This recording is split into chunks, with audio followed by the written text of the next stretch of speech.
2025년 모두가 기다렸던 암호화폐 불장이었죠. 그런데 이게 어떻게 1조 달러짜리 대재앙으로 돌변했을까요? 오늘 그 미스터리를 한번 파헤쳐 보겠습니다. 자, 한번 보시죠. 이게 정말 아이러니한 상황이에요. 한쪽에서는 새로운 친암호화폐 정부가 들어서니까 엄청난 상승장을 기대했단 말이죠. 근데 현실은요, 완전히 반대였어요. 1조 달러가 그냥 사라져버린 끔찍한 붕괴였죠. 도대체 정말 무슨 일이 있었던 걸까요? 이 숫자 한번 보세요. 마이너스 1조 달러. 와, 이게 감이 잘 안 오실 수도 있는데 우리 돈으로 무려 1,300조 원이 넘는 돈이 단 2달 만에 그냥 허공으로 사라진 겁니다. 이번 붕괴가 얼마나 거대했는지 그냥 이 숫자 하나로 다 설명이 되는 거죠. 그러니까요, 모두가 상승장을 외쳤는데 대체 뭐가 잘못된 걸까요? 왜 모두의 예측이 이렇게 처참하게 빗나갔을까요? 자, 이제부터 그 원인을 하나씩 추적해 보겠습니다. 자, 이 사건의 첫 번째 단서입니다. 바로 외부에서 온 정책 쇼크였어요. 이걸 비유하자면 이미 터지기 직전까지 기름이 가득 찬 창고가 있었는데 누군가 거기에 성냥불 하나를 딱 던진 격이죠. 그 결정적인 방아쇠 말입니다. 이 타임라인을 보면요. 시장이 얼마나 순식간에 무너졌는지 정말 소름이 돋을 정도예요. 보세요. 10월 7일. 비트코인이 12만 6천 달러로 사상 최고가를 찍습니다. 다들 환호했겠죠? 그런데 불과 4일 뒤, 10월 10일에 갑자기 뭔가 이상한 조짐, 그러니까 급격한 매도세가 나타나요. 시장이 생각보다 약하다는 신호였죠? 그리고 10월 30일, 모든 걸 끝장내버린 결정적인 한 방이 터지고 맙니다. 바로 이겁니다. 이게 바로 스모킹 건이었어요. 도널드 트럼프가 자기 SNS에 올린 이 한마디, 이 메시지 하나가 모든 시장에 그야말로 핵폭탄급 충격을 던진 거죠. 자, 이 발표 하나가 어떤 나비 효과를 일으켰는지 보세요. 갑자기 이러다 인플레이션 다시 오는 거 아니야? 하는 공포가 확산됐어요. 당연히 금리 인하에 대한 기대감 싹 사라졌죠. 그럼 투자자들은 어떻게 할까요? 그렇죠. 암호화폐나 기술주 같은 고위험 자산부터 일단 던지고 보는 겁니다. 그러다 보니까 결국엔 전통 주식시장인 S&P 500까지 그야말로 박살이 난 거죠. 자, 지금까지는 외부 충격, 그러니까 방아쇠에 대해 얘기했잖아요. 근데 진짜 중요한 건 지금부터입니다. 왜 그 방아쇠 한 방에 시장 전체가 이렇게까지 무너졌을까? 그건 바로 암호화폐 시장 내부에 이미 위험한 장전된 총알이 있었기 때문입니다. 이제 그 속을 한번 들여다보죠. 이게 정말 중요한 포인트입니다. 이번 붕괴는요, 예전하고는 차원이 달랐어요.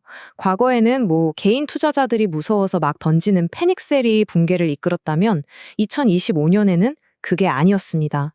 시장을 무너뜨린 주범은 바로 거대한 기관들이었고 심지어 시장 시스템 자체가 제대로 작동하지 않는 구조적인 문제까지 터져 나온 거죠. 이 변화를 보여주는 정말 상징적인 숫자죠. 세계 최대 자산운용사인 블랙록. 다들 아시죠? 얘네가 굴리는 비트코인 ETF 하나가 하버드 대학교가 가진 모든 돈보다 더 커졌다는 겁니다. 이게 무슨 뜻이겠어요? 이제 암호화폐 시장은 더 이상 개인들의 놀이터가 아니라 월스트리트의 거대한 고래들이 헤엄치는 바다가 됐다는 거죠. 아니, 그러면 시장 시스템은 대체 왜 망가진 걸까요? 그 원인이 바로 유동성 경색이라는 현상 때문입니다. 이게 좀 어려운 말 같지만 쉽게 말하면 이런 거예요. 시장이 막 폭락할 때 원래는 큰 손, 그러니까 마켓 메이커들이 물량을 받아주면서 하락을 좀 막아줘야 하거든요. 근데 오히려 이들이 위험하다 하고 싹 다 도망가 버린 거예요. 브레이크를 밟아야 할 차가 오히려 엑셀을 밟아버린 꼴이죠. 자, 여러분 생각은 어떠세요? 이 모든 사태의 원흉이 트럼프의 관세 폭탄이라고 보시나요? 아니면 아니야, 그건 그냥 방아쇠였을 뿐이고 진짜 문제는 썩어있던 시장 내부야 라고 생각하시나요? 댓글로 여러분의 의견 한번 시원하게 남겨주세요. 자, 이제 정말 이 사건의 가장 중심에 있는 시한폭탄에 대해 이야기할 건데요. 그 전에 잠시만요. 혹시 지금 저희가 하는 것처럼 복잡한 사건의 핵심을 꿰뚫는 이런 이야기에 흥미가 있으시다면 저희 채널 구독하는 거 잊지 마세요. 앞으로 더 흥미로운 분석들 많이 보여드릴게요.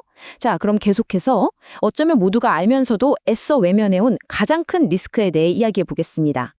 일단 스테이블 코인이 뭔지 다들 아시겠지만 핵심만 다시 짚어볼게요. 말 그대로 안정적인 코인이죠. 1코인의 가치가 항상 1달러에 고정되도록, 즉 패깅되도록 설계된 암호화폐입니다.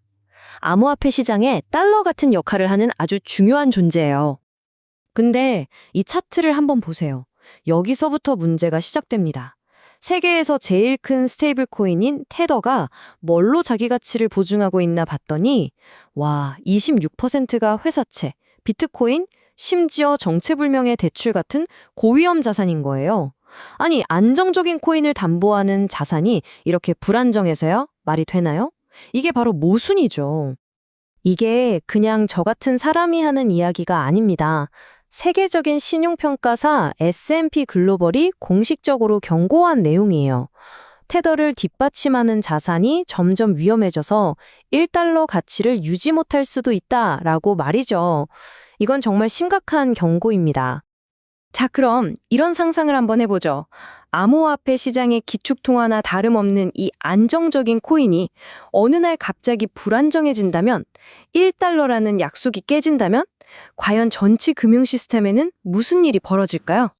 그리고 바로 이 지점에서 우리는 꼬리가 몸통을 흔드는 현상을 목격하게 됩니다.